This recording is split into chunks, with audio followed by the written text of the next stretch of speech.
Good evening, everyone.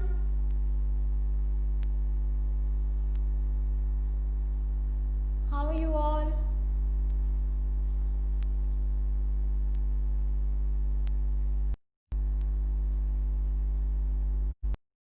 Good evening. Let's wait for some 1 or 2 minutes so that others can also join. Rishabh Mishra ji, good evening. Okay, Yashwant Sharma ji, Neetu Mathur, Sharmishta Ganguly ji, good evening everyone. Anshika Sharma ji, good evening. Thank you for joining. Thank you for taking time out for joining us today in this webinar. And proudly present to you Inspire Excellence, which is present by Harbour Press International, co-powered by DNA Education and Berry Garden. Welcome all to this platform, Inspire Excellence. Mitlesh Jha ji, good evening. Deepak Pandey ji, good evening. So let's start. So today's topic is very interesting topic, and I'm sure all of our educators who's viewing right now, looking at me right now on the other side of this camera, they all are actually working on to do it. And what it is about making the classroom learning effective. Now what is the secret? What is the secret behind, making these classrooms more effective and more interesting for our students as well as for teachers as well? Because unless we don't enjoy what we are doing, we really can't expect our students to enjoy that, isn't it? Am I right?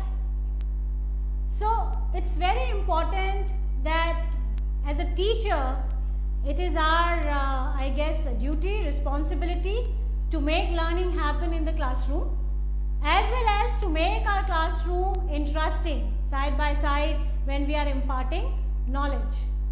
So how to make that environment in the classroom? So when I say environment doesn't mean that there has to be a fan or a table or a chair. Everything is there. The classroom is completely is a classroom where there is a chair, where there is a desk for the students, proper light is there, fan is there. That's a very physical environment, or you can say the environment the basic environment which require a classroom to be. But that doesn't mean that only having a classroom where there is a blackboard or where there is a table chair, a learning can happen. No. Who is creating that environment? Who is responsible to facilitate, to someone who's sitting in front of you, and facilitating what? That is the question. So let's first talk about, the environment, how to set up an effective environment for our classroom teaching. And I think this is applicable both ways nowadays, because due to COVID, we are not able to go to school and our students are not there in the classroom, but we are still taking online classes. And in the last session, we have discussed about so many strategies to make our classroom interesting. So likewise, we are also supposed to make our actual classroom interesting when we'll go back to school. So to make that environment impactful for our students. So let's talk about that today. Hello, welcome Sinha sir for this session. Thank you for joining us today. Ashish Shukla ji, thank you for joining us today. Right. So teacher and student interaction, somebody is saying, Sharmishta Ganguly ji is saying teacher and student interaction is very important to make that environment impactful for a teaching and learning. So my question to all of you, I'm just maybe stop for a minute so that you can answer me. My question to you is that what makes an effective environment when it comes to classroom teaching? How you can make your classroom teaching more effective? You all are wonderful teachers. You are doing great job. But my question is how you can make your classroom effective. What is that secret? What is what is the idea, what are the strategies, what are the different ways through which you can make actually your classroom effective. So I'm waiting for your responses. What are the different ways?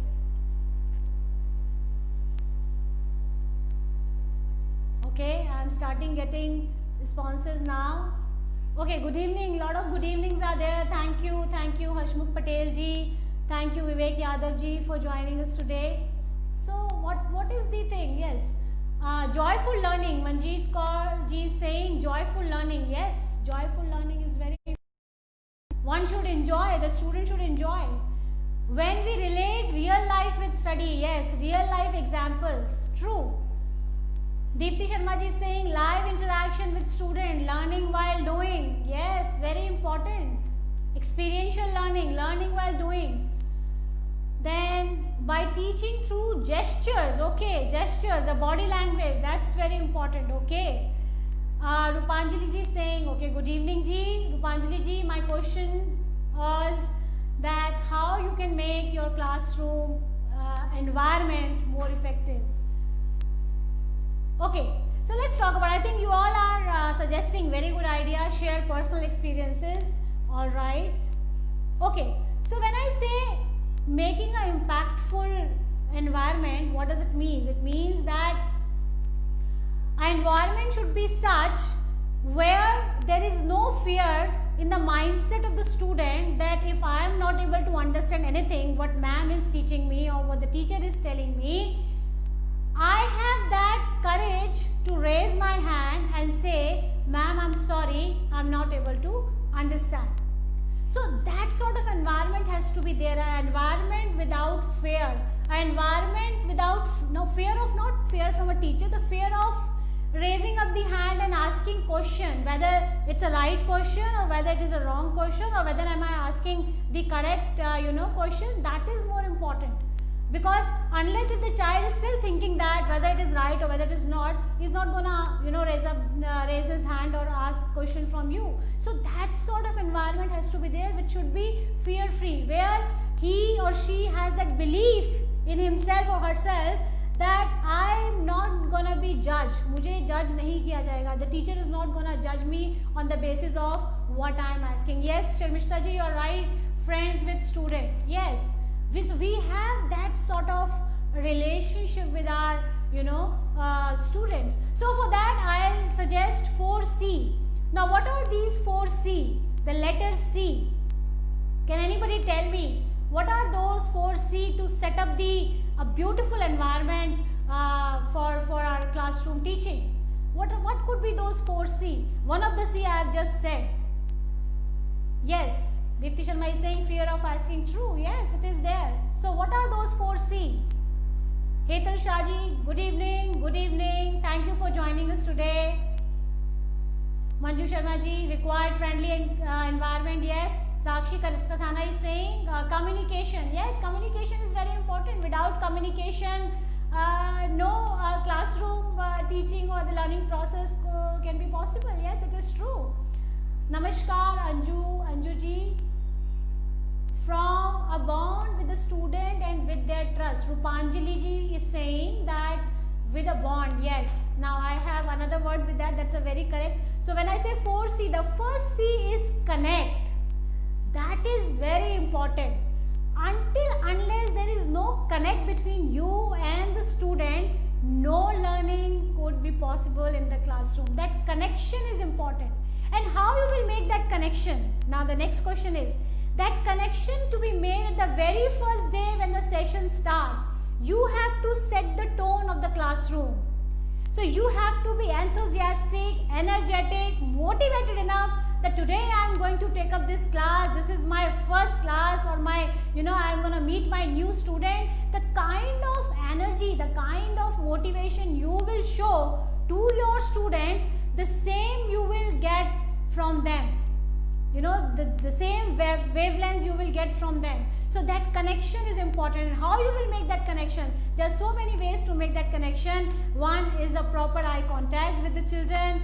Another thing, never show your back to your children. Another thing, you should always roam around within the classroom. Just go to one student, and there are students, those who are attention seeker, I will never tell them that they are the notorious one और बहुत शरारती बच्चे हैं.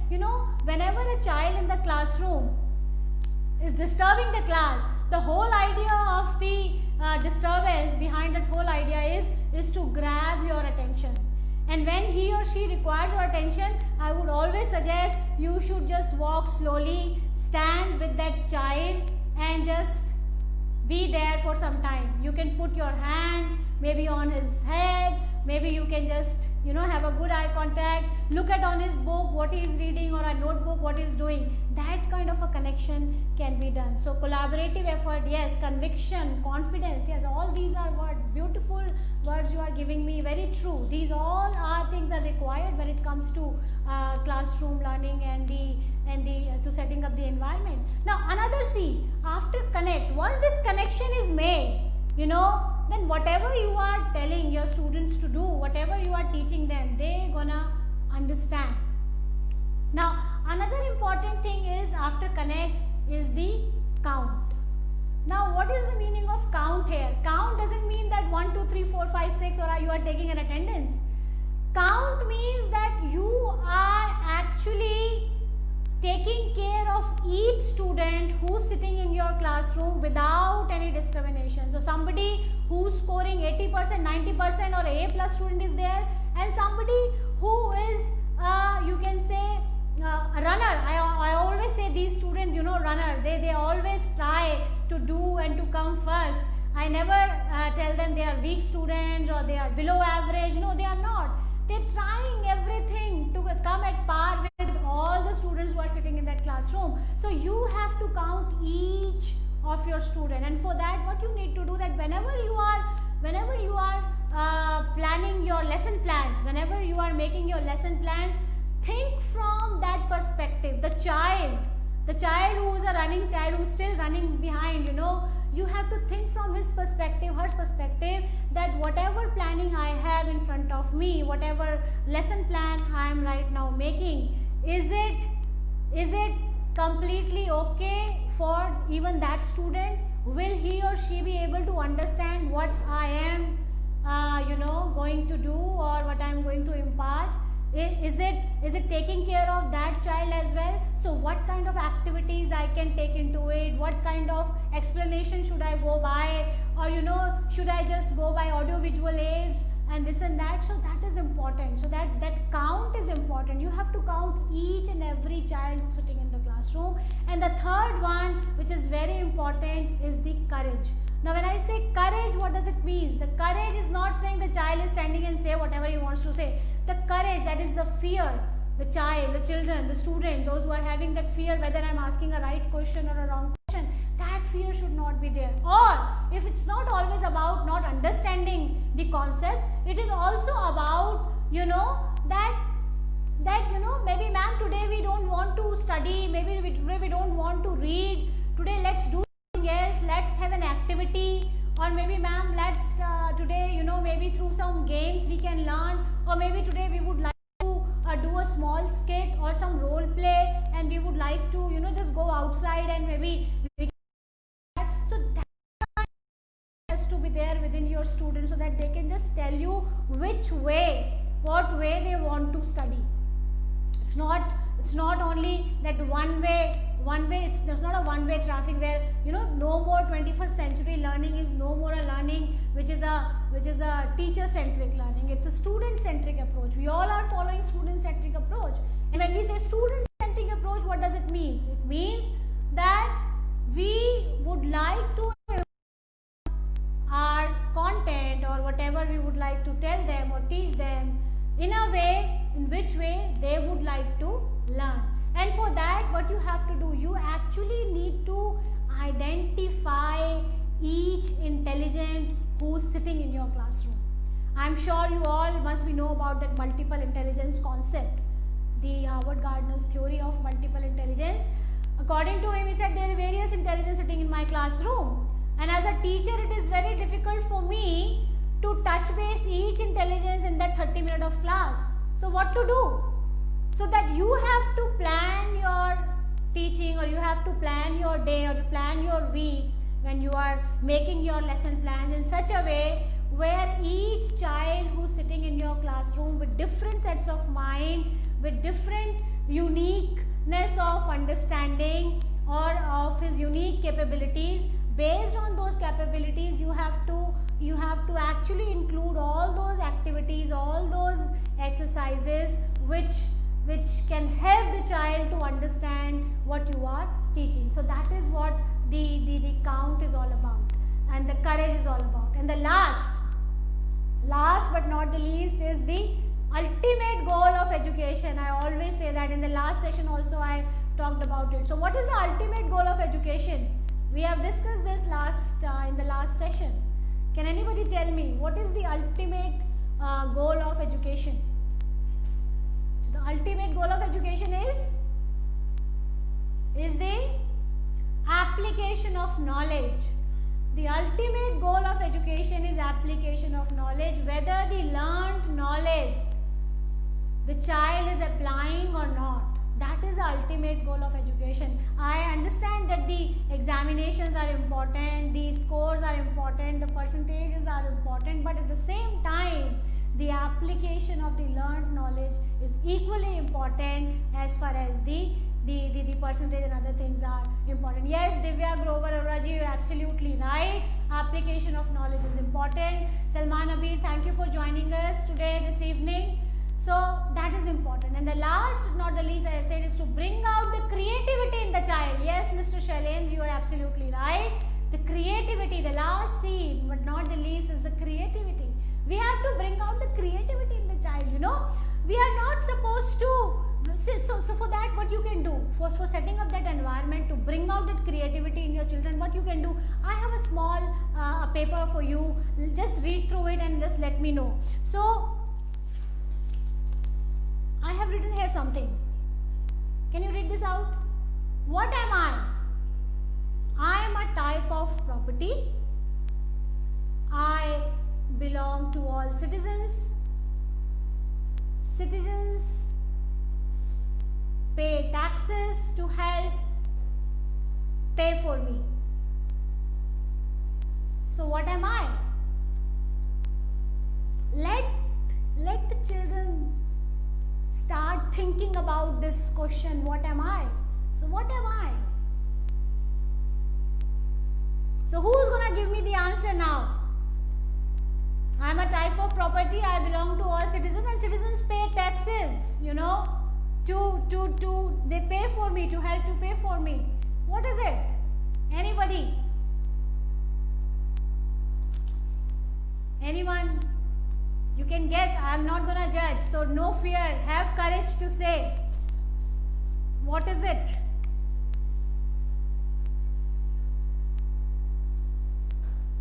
So this is, let me tell you, this is nothing but the public property. Public property. Yes. So you see, just asking this simple question, you are actually making all your children to think without just, you know, sitting over there and without just waiting for the teacher to open up the book and to start taking the chapter or the lesson plan or whatever the lesson is going to be there, or whatever is the topic of the day is there, without waiting for the teachers, get them involved. It's like an inquiry-based learning. We all are now propagating and supporting this kind of learning, that we all trying to follow, and we all try to impart that inquiry-based learning, so that the children, the students, they can involve themselves. They inquire about certain things and then come up with the solution, also come up with the problem as well, you know. Inquiry-based learning is not always asking questions. There are two ways. They can come up with a question as well as they can come up with a solution as well. So involve them through these simple activities, you know, by just going to the classroom and you say, okay children, let's open up page number 84, or let's start this chapter today. Then there is no fun. Somebody says joyful learning, then there is no joy, isn't it? So something like that you can do with the students. Now let's come to the next topic. Now, what are the secrets?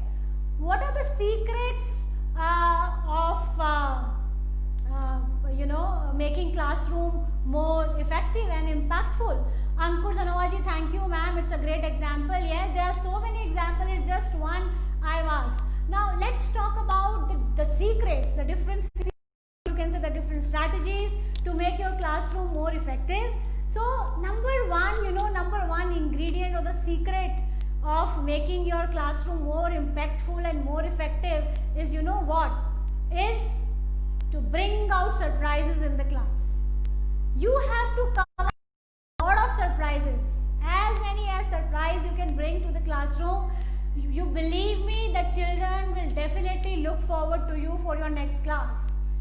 Don't disclose what you're going to do today. Don't always wind up your class by just saying, okay students, so tomorrow we're going to read chapter 3 of your English, from social science, we do the physics. No, don't do that. Don't do that. Go every day, something new, add something new to begin your class. Maybe sometime with a small story, maybe sometime to start with a small quotation, or maybe sometime you can actually start with some question like this, who am I? Or maybe sometime another activity I would like to add here after adding this concept of newness, or you should not declare it in the first go what you're gonna do. So after that you can do is what is the I always talk about three things: interact, initiate, interact and involve. These three are the other secrets of making your classroom more effective, after surprises. So you surprise your children with your questions or with your stories or anything. Another thing is initiate, then involve, interact. That's another point. Now how you would involve? Let's say for example today you have to talk about, there is a chapter which talks about travel. There is one example which talks about travel. So now you need to understand that what level of understanding my student have as far as this topic is concerned. And let's say this topic is all about traveling. So you can actually have there are two things that you can do. One in the classroom is the mind map. I'm sure you must be knowing about that mind map. What does it mean? So mind map is something where you will write the central idea of the topic on the blackboard and just circle it. And when you circle it, for example, you have already written travel. Now ask from your students that what do you mean by this word travel? What are the things which comes in your mind when it comes to travel? Now student, they will raise their hand, they will say, ma'am, vacation, then write down the response. Then give an arrow and write down the response. Somebody say, ma'am, travel means there's a leisure time. Ma'am, traveling means a lot of selfies. Ma'am, traveling means a lot of photo shoot. Ma'am, the food or the different cuisines, different societies. Maybe somebody will say, ma'am, there could be two kinds of travel, national, international, then ways of transport could be a railways, airways, or you are driving through road.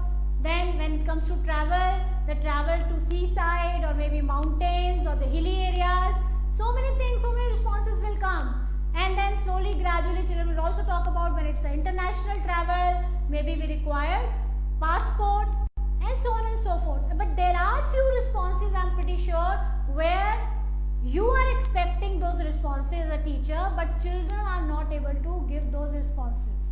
What you can do, you can put question mark on those areas. That mind map will give you a whole idea that about this particular topic of travel, my students, my children, they are having this much knowledge. They are having a knowledge about the different cuisines, this and that. They are also talking about national, international, but maybe adventure. Yes, traveling is an adventure. That is also another point, good point. So let's say you are expecting, when they said passport, so you are expecting that somebody will say visa also, that a visa is also required when you go abroad. So if nobody talked about it, that is a question mark for you. So you will have this understanding that as far as this travel topic is concerned, these are the areas where I have to reinforce, or these are the areas where I have to drill more. And apart from all other areas, my children are already having the understanding. So this will give you a very quick idea about the level of understanding. So that could be another secret to make your classroom more interesting, where you are involving children, asking them question in a different manner, and you are going on with your daily classroom activities. That is another one. Another one is the flipped learning. You must be knowing about this concept also, flipped learning. Now what is a flipped learning? Flipped learning is something where you are, for example, let's say tomorrow you're going to start a lesson from geography and you're going to talk about different vegetations, or maybe you're talking about wildlife, maybe you're talking about the wild animals or whatever, or maybe about the jungles, So in flipped learning, what you're going to do, you will give homework to the children. Maybe you can divide them in different groups, and as per the topic, you give them one topic. So maybe one will talk about vegetation, one will talk about wildlife, one will also talk about the geography, or one will talk about the atmosphere or the condition of that area, and ask them that come prepare on these topics. So tomorrow we will going to start something new. You just give them these topics and ask this group of children to prepare on these topics and let them come prepared. So this flipped learning, what will happen? They will go back, they will study, they will research, they will find out certain facts. Maybe they will find out certain facts which are not there maybe in the book, and they come out with those facts and they bring out to that facts in the classroom and will enhance everybody's knowledge. And then you can ask questions. Okay, so what you have, tell me. Maybe one or two from your group can come and talk about wildlife, can talk about natural vegetation, can talk about any other topic, So this is called flipped learning, where child is preparing himself or herself. Or there are questions also. They may come up and say, ma'am, we don't understand this topic.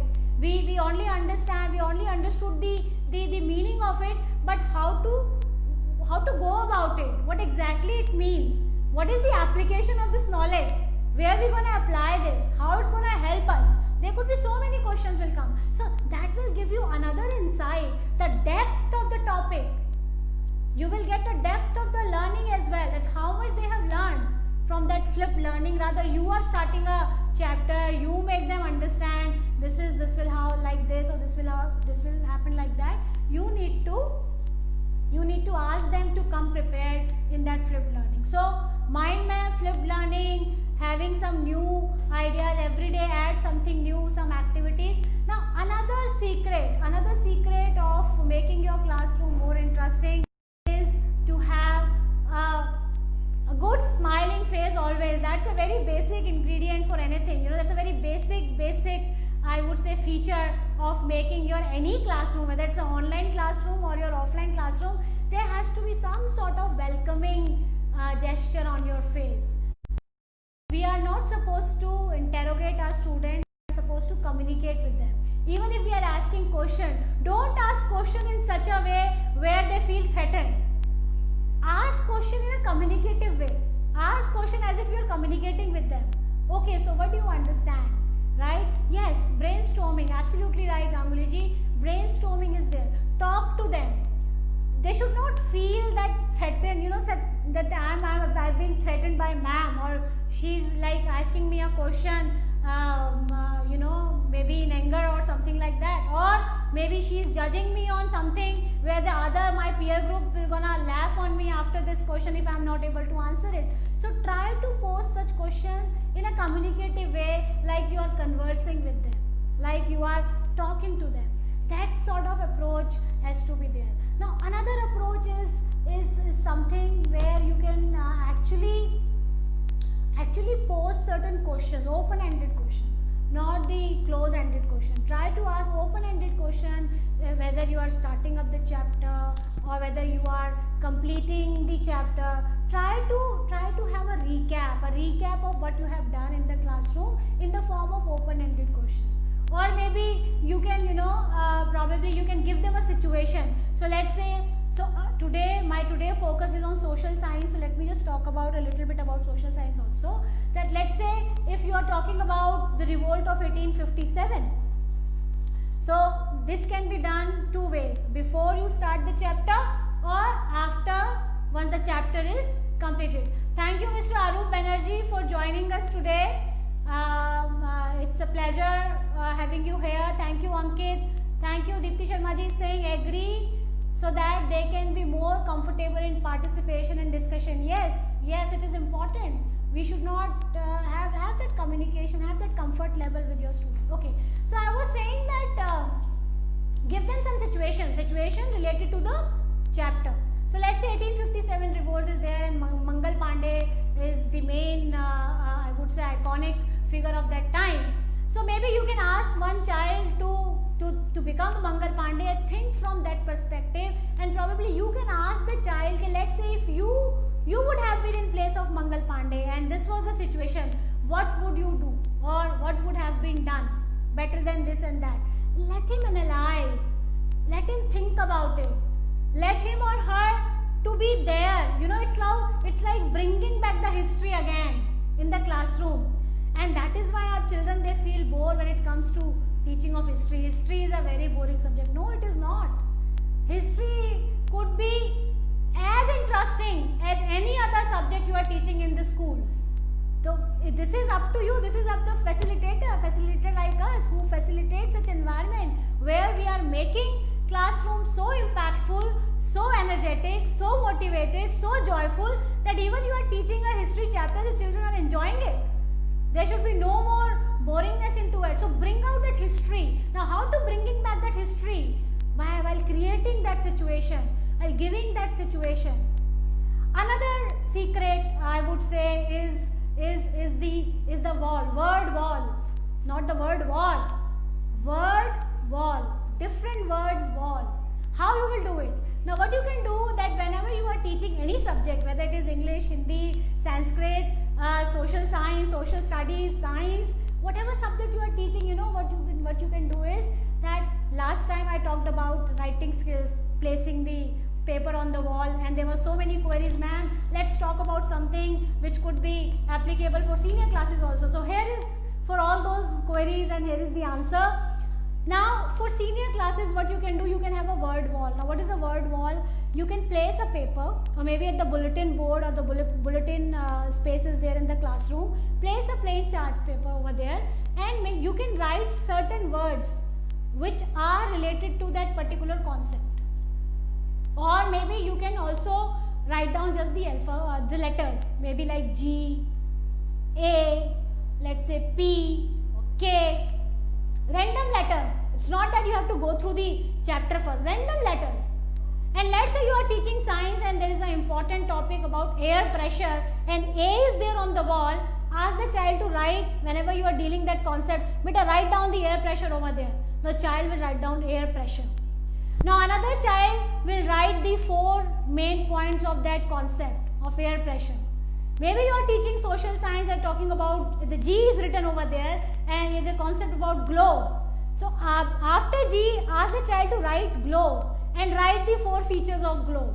Same way with the map. So there are so many things can be done, you know. And what will happen? Once this class will over, once this topic will over, there will be a complete, you can say, collage of the content of the chapter is there on the wall. And how it is impactful, let me tell you, because every day child is sitting in that classroom, and let's say if that board is there for at least 3 days or 4 days till the time chapter is running, the child every day looking at that board, and you know, there is a possibility for passive learning also. Active learning is already there in the classroom, and child will feel pride. This is what I have written, globe. The other one will say, oh, I have written those 4 points over there. Oh, air pressure, this is the definition of air pressure. So every day when they look at that board, and every day when they are reading it, you know, half of recapping, recapitulating, reinforcement, everything will done automatically. Then as a teacher, you really don't need to say thrice or 10 times in the class the definition of air pressure.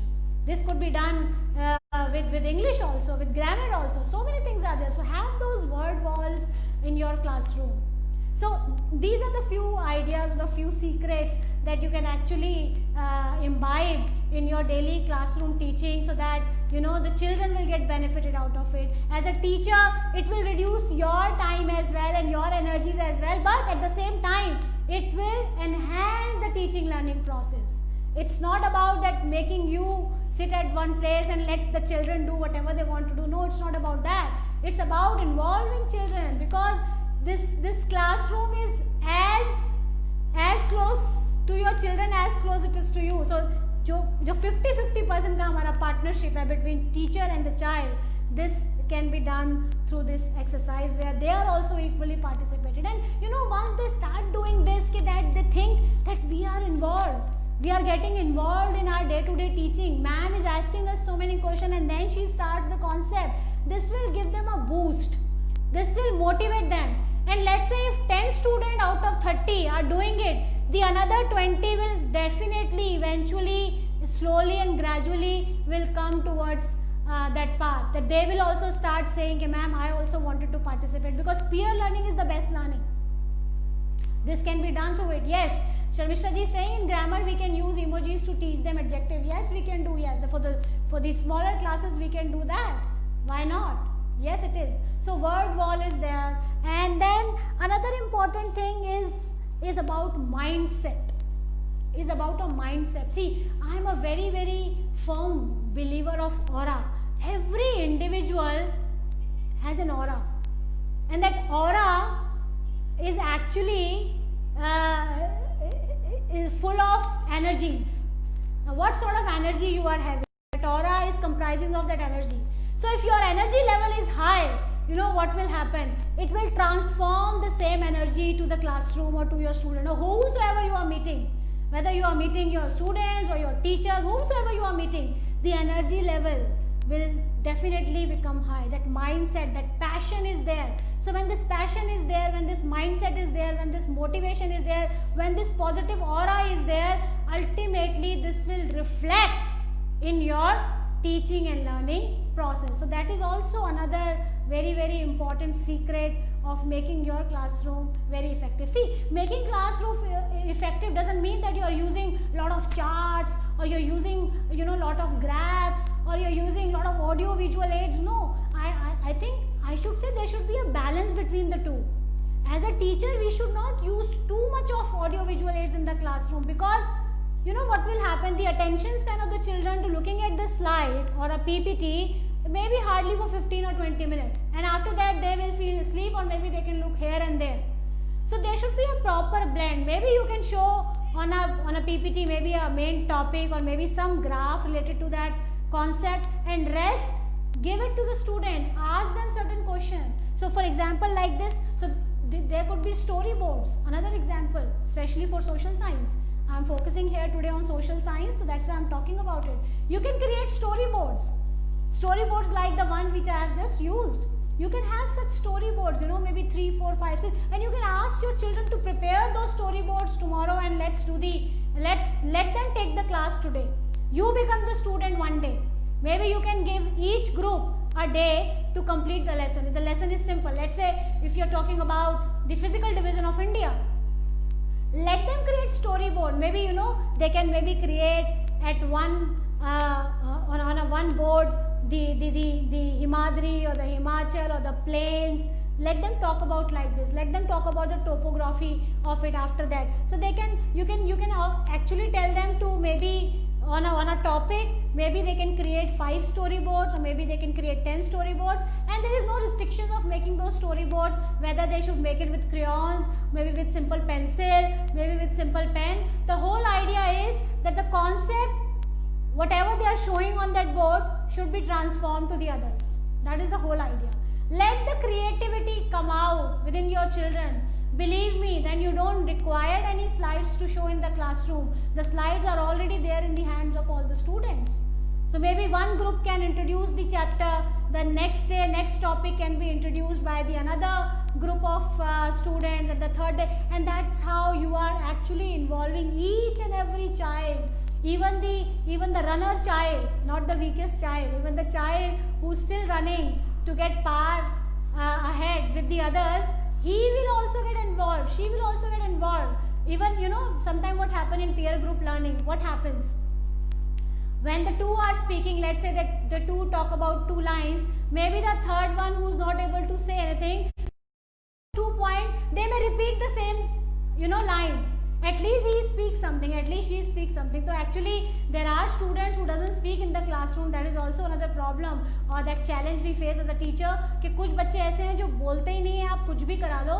For them it is very important. The peer learning is the best way to come out or maybe to take out such student ahead in the classroom. So these are the few ideas. Another beautiful example you can do, as a teacher, sometime, as I said, you should add edutainment. Wow, Deepak Pandey is saying edutainment. Yes, it is the edutainment, not the entertainment, the edutainment in the classroom, of course.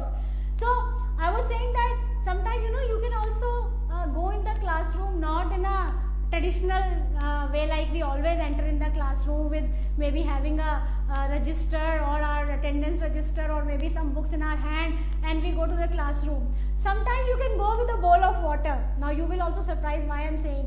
With a bowl of water in your hand and you can just go into the classroom. Now children will look at you and they will say, ma'am, what is this?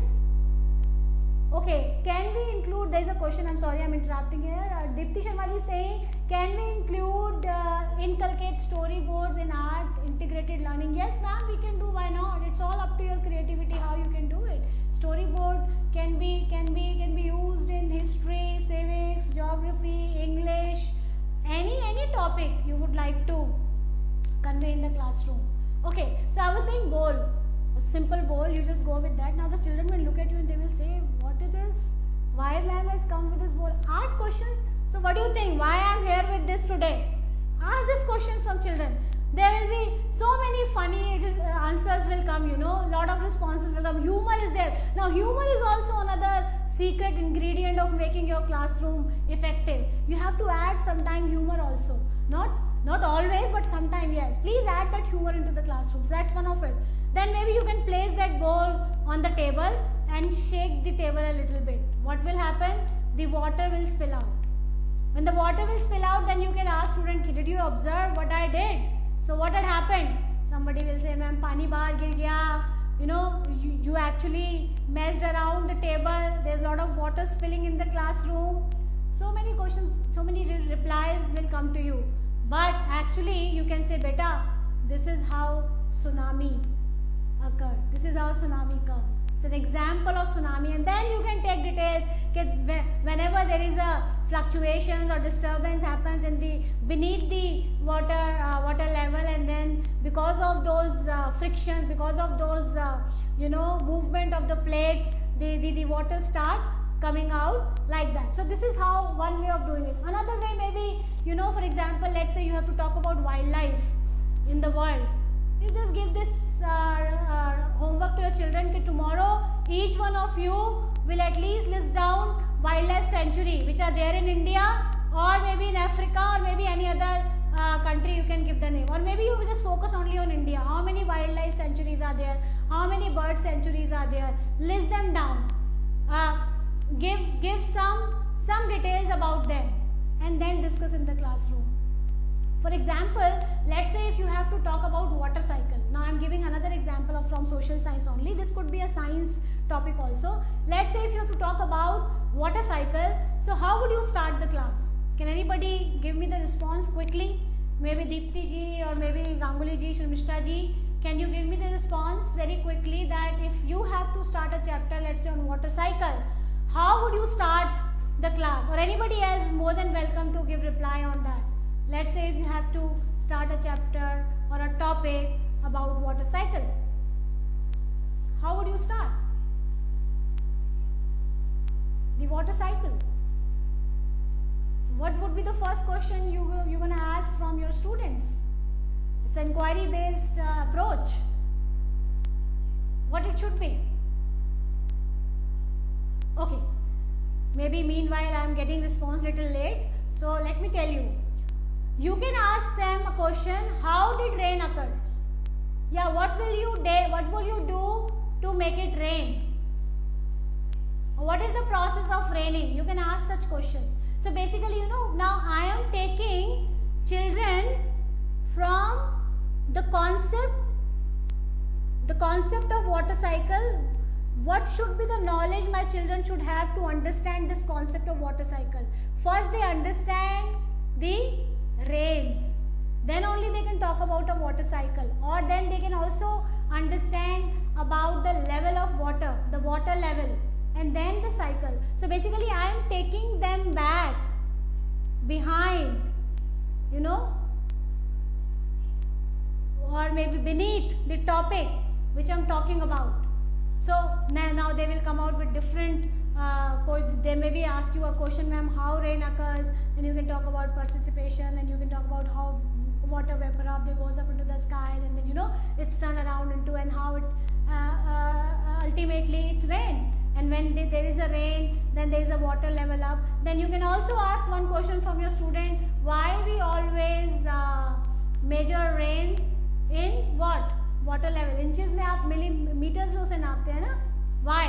Because level है, level up होता है तो उसको हम centimeters में ही measure करते हैं, like that.